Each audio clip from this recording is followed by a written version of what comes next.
en svær opgave, fordi jeg har 4 tyre i ringen, 4 rigtig gode tyre, som hver især udfylder den del af avlsmålet for svensk limousine.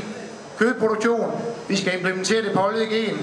Vi har tyre til det hele her, kan man sige. Ja, vi har katalog nummer 114, en toårstyr, en rigtig god polletyr med nogen, som helt klart er en rigtig god stærk tyr. Han er bare oppe i en klasse her, hvor vi er ude mod nogle hornede tyre, som klarer sig, og som for mig eksteriørmæssigt er endnu bedre.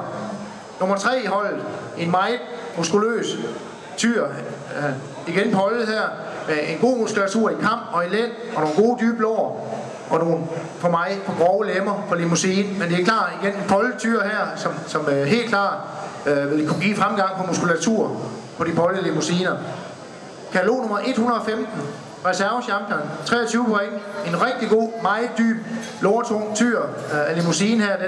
Jeg ser en rigtig god, stærk tyr til kødproduktion her, hvor jeg virkelig har muskulatur i både ryg og i lår. En rigtig god tyr. Så har vi til sidst katalog nummer 118, champion limousine-tyr. For mig den bedste tyr i dag. Den er super harmonisk, som jeg sagde før. Så har han krydset, han har bredden på kryds, han har længden, han har den rette hældning. Så har han nogle meget lange, meget dybe lår. Og igen meget brede lår. Et lille minus omkring haser, men ingen brug i maskineri. Det er en rigtig god tyr. Og jeg tror, han kan bidrage med rigtig meget i svensk limousine, en tyr som ham her. Skal vi give det her tyr en hånd?